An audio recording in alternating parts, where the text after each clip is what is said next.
భాగ్యనగరంలో చెత్త రాజకీయం మరోసారి వేడెక్కింది. గ్రేటర్ హైదరాబాద్ను క్లీన్ సిటీగా మార్చడంలో కీలక పాత్ర పోషిస్తున్న స్వచ్ఛ ఆటో కార్మికులు మళ్లీ రోడ్డెక్కారు. పేదల పొట్టకొట్టి కార్పొరేట్ సంస్థకు చెత్త సేకరణ కట్టబెట్టడాన్ని తీవ్రంగా వ్యతిరేకిస్తున్నారు. బల్దియా అధికారుల తీరుపై నిరసన జ్వాలలు ఎగిసిపడుతున్నాయి.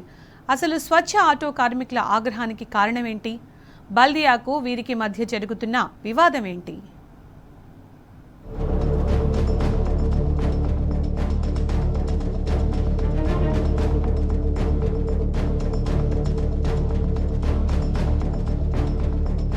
హైదరాబాద్ నగరాన్ని పరిశుభ్రంగా ఉంచేందుకు రాత్రింబవళ్లు శ్రమిస్తున్న స్వచ్ఛ ఆటో కార్మికులు ఆందోళన బాట పట్టారు. గత కొన్నేళ్లుగా జీహెచ్ఎంసీ పరిధిలో స్వచ్ఛ ఆటోలతో వేలాది పేద కుటుంబాలు చెత్త సేకరణపై ఆధారపడి జీవిస్తున్నాయి. కాగా క్యూర్ పరిధిలోని 3 కమిషనరేట్లలో శానిటేషన్ విభాగం అధికారులు తీసుకున్న ఒక నిర్ణయం వీరి బతుకుల్లో చీకట్లు నింపుతోంది.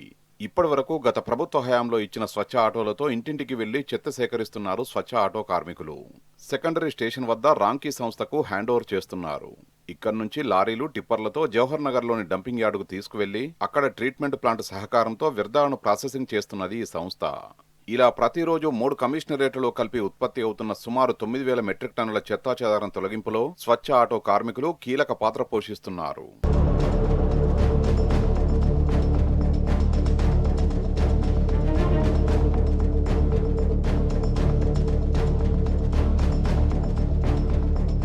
కొద్ది రోజులుగా చెత్త సేకరణకు సంబంధించి బల్దియా శానిటేషన్ విభాగంలో కొత్త పద్ధతికి శ్రీకారం చుట్టాలని అధికారులు ముమ్మర ప్రయత్నాలు చేస్తున్నారు. ఇప్పటి వరకు ఇంటింటికి చెత్త సేకరిస్తున్న స్వచ్ఛ ఆటో కార్మికుల పనిని కూడా రామ్కీ సంస్థకి అప్పజెప్పి పూర్తిగా ప్రైవేట్ పరం చేసే దిశగా శానిటేషన్ విభాగం అధికారులు పావులు కదుపుతున్నారు. అందుకు అవసరమైన అగ్రిమెంట్ కూడా చేసుకునేందుకు కొన్ని నెలల క్రితమే ఏర్పాట్లు సైతం చేసుకున్నట్లు సమాచారం. దీంతో బతుకుదెరువు కోల్పోతామని భయపడిన స్వచ్ఛ ఆటో కార్మికులు జీహెచ్ఎంసీ ప్రధాన కార్యాలయాన్ని ముట్టడించి పెద్ద ఎత్తున నిరసన వ్యక్తం చేశారు. అయితే అప్పుడు తాత్కాలికంగా ప్రైవేట్ పరం చేయాలన్న నిర్ణయాన్ని నిలిపివేయడంతో నిరసన విరమించుకున్నట్లు కార్మికులు చెప్పారు. కడుపులు కొట్టనీక ఈ రామ్కీ వ్యవస్థ వచ్చిన దగ్గర నుంచి ఫస్ట్ డంపింగ్ యార్డ్లు అన్నారు. డంపింగ్ యార్డ్ల కోసం అక్కడి నుంచే చెత్త సేకరణ చేస్తాం, మిగతా మేము రామన్నారు. అక్కడి నుంచి ఏమైంది, బండ్లు మావే, బండ్లు మేము పెడతామన్నారు. తర్వాత ఏం చేసారు, ఒక షెడ్లు వేసుకుంటాం, షెడ్లు క్లీన్ పెడతామని అక్కడ దాకా వచ్చారు.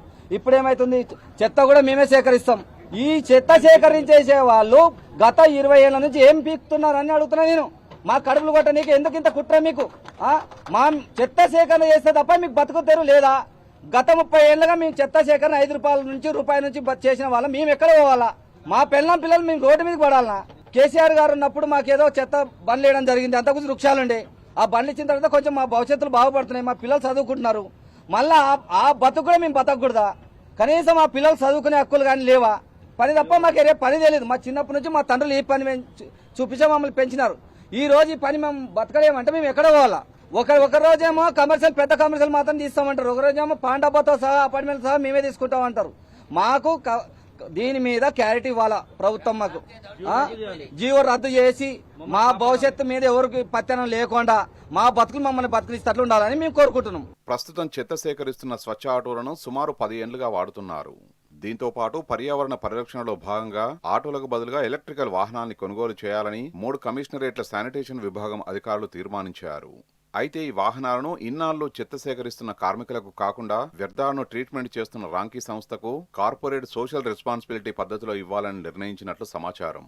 దీంతో ఎలక్ట్రిక్ వాహనాలతో తమ ప్రమేయం లేకుండా ఇంటింటికి చెత్త సేకరించి పొట్టకొట్టే కుట్ర చేస్తున్నారని స్వచ్ఛ ఆటో కార్మికులు మరోసారి ఆందోళన వ్యక్తం చేస్తున్నారు.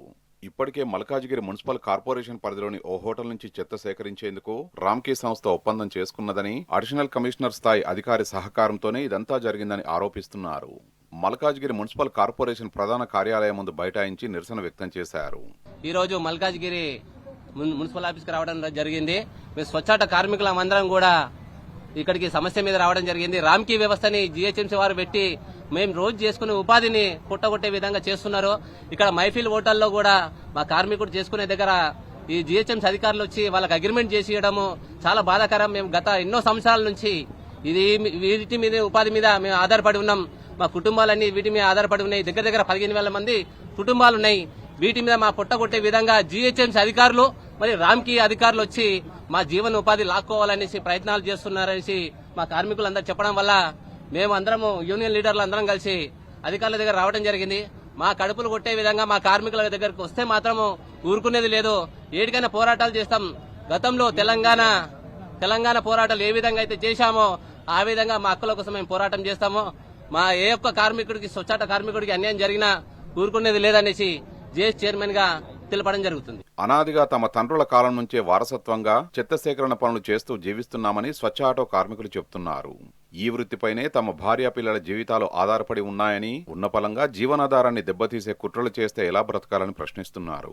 ఇంటింటి చెత్త సేకరణ పనిని ప్రైవేట్ సంస్థకు అప్పజెప్పే కుట్రల్ని అధికారులు వెంటనే విరమించుకోవాలని, లేదంటే పెద్ద ఎత్తున ఉద్యమించేందుకు సిద్ధంగా ఉన్నామని స్వచ్ఛ ఆటో కార్మికుల యూనియన్ లీడర్లు హెచ్చరిస్తున్నారు.